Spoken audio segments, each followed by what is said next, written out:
something to show you. Let's have a look.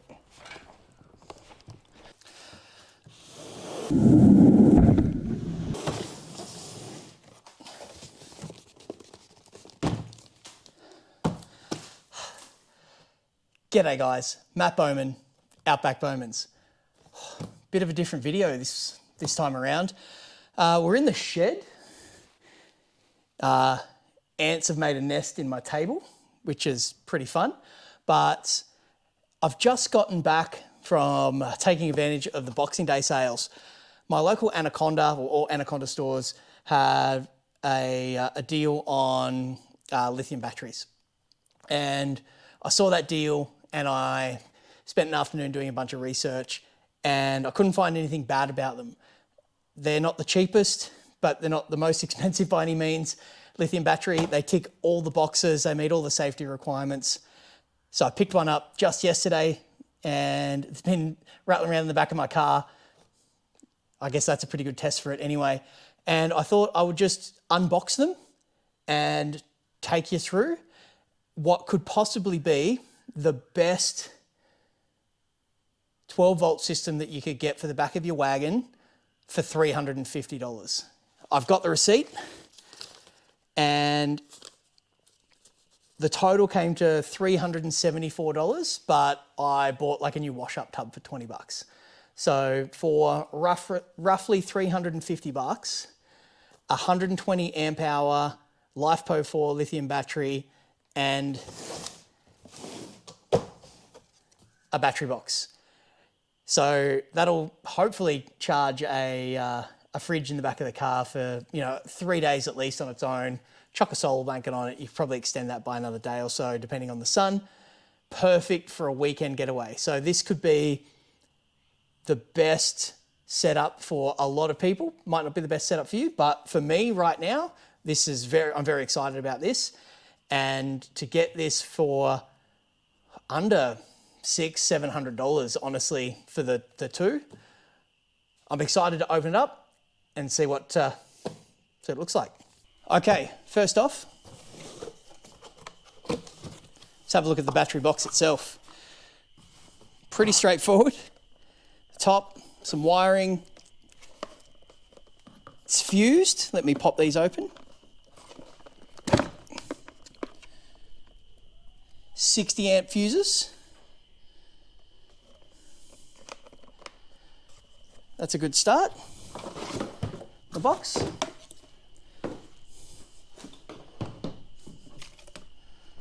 Little instruction manual. All right, let's go over the box. On the top here, we've got two Anderson plugs, inlet outlet. Got a kill switch, which is great. A battery gauge. Two USB ports and a SIG socket on the top. So for me, that's perfect. I can run the fridge off the SIG socket. I can put a solar blanket on one of the Anderson plugs and I can run some lights or charge my phone or whatever off the USB ports. So basic. The box itself, like it's pretty decent. Like it's as good as you would expect. It's not flimsy plastic that's gonna feel like it breaks. So we're off to a good start. So let's set that aside and we'll open up the battery.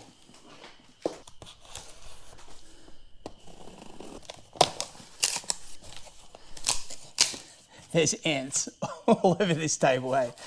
All right, first thing you notice with these is, especially if you're new to lithium, going from an AGM or a lead acid deep cycle battery to a lithium it's literally half the weight. Like, it is phenomenal how light these things are. They're still a battery, they still weigh something, but yeah, absolutely great. Packaging, fine. Color booklet. I'll have a flick through that at some point. Fasteners here. Glad they put a label on that because I might not have noticed. And then I would have been like, where are my terminal fasteners? So there they are. Put those where I'm going to find them.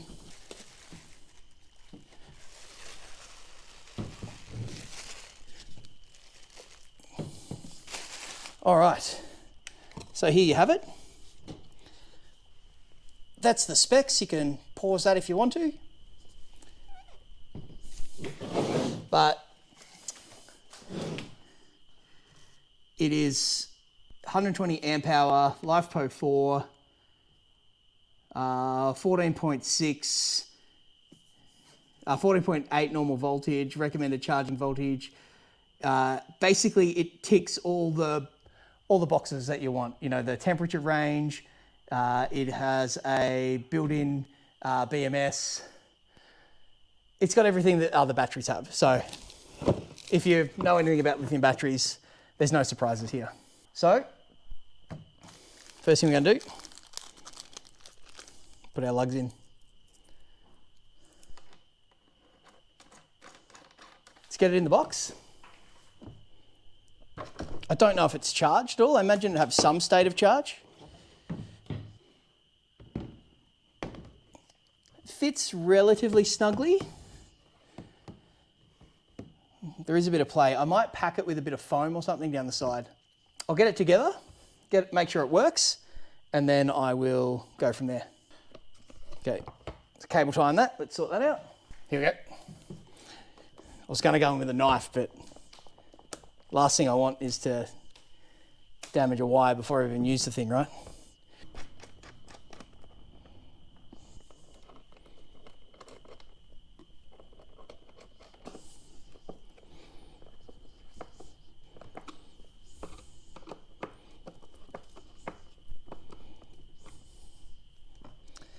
Ants becoming a problem. All right, simple as that.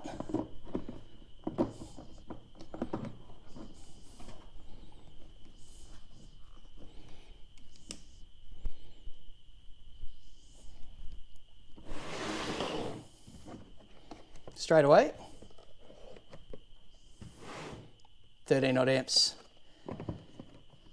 volts, sorry, 13 volts. So let's get this together, switch that off for now, get that in nice and snug, and there's a strap.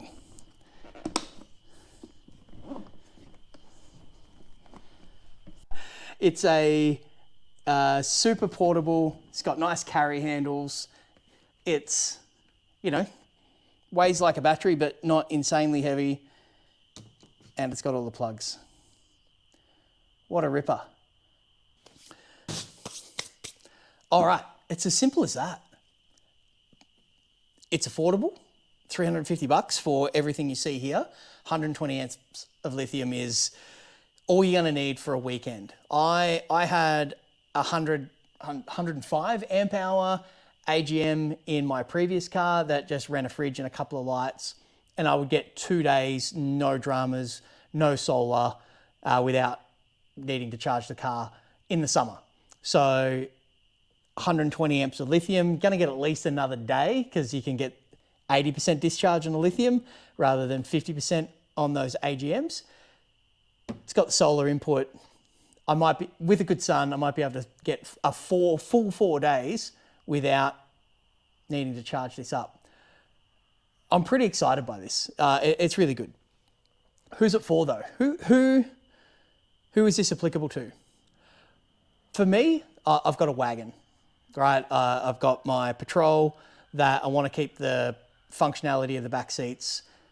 I want to be able to, you know, put stuff in the back for the kids, the dog, all the rest of it. So having a full-time setup for my car, which is also the family car, isn't ideal. So having something that I can take out and I can put in when I need to, even move this around camp, you know, if we're at a campsite that you can't park at, you know, some campsites have got the bollards, you know, even some of the Vic High Country campsites like O'Toole's are getting like that. So that's a good feature to have that. So anybody who is just camping for the weekend that wants to retain the functionality of their car, anyone with a wagon, I think specifically, this is going to be really, really good.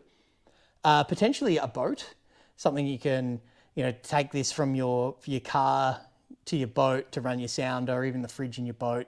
I think just having that extra portability is really, really good. So I think this has got a lot of uses for a lot of people who want to have a fridge, who want to have some functionality in camp, want to be able to charge their phone, want to be able to run some camp lights, etc., but don't want to spend 10 grand on a huge 12 volt setup. Have a look at this. And if I manage to get this video out in time, maybe the Boxing Day sale's still going. And yeah, look, I've got no affiliation with Anaconda, but this is just a good deal. So yeah, 120 amp lithium battery box with some decent functionality. It seems well built. I'm really, really happy with it. I'm going to find some foam and some cardboard to pack down the side of the battery to stop it moving around when we drive. But that's honestly all I'm going to need to do. All right, guys, that's our unboxing of the Dune 4-wheel drive 120 amp lithium battery and battery box. I'm super keen to get this thing used, and I'll let you know how it goes. I'll make a short video at some point after I've used this a few times, and I'll give you my opinion, and I'll certainly let you know what's worked well or what hasn't. Thanks so much for watching. Hit the like and subscribe button, because if you want to see this in action, plus we've got a whole bunch of other trips organised for 2026. Still getting used to saying 2026, but you got to hit the like and subscribe button so you don't miss out on those. So there's some good content, some good trips coming up. Thanks for watching. See you next time on the Outback Moments.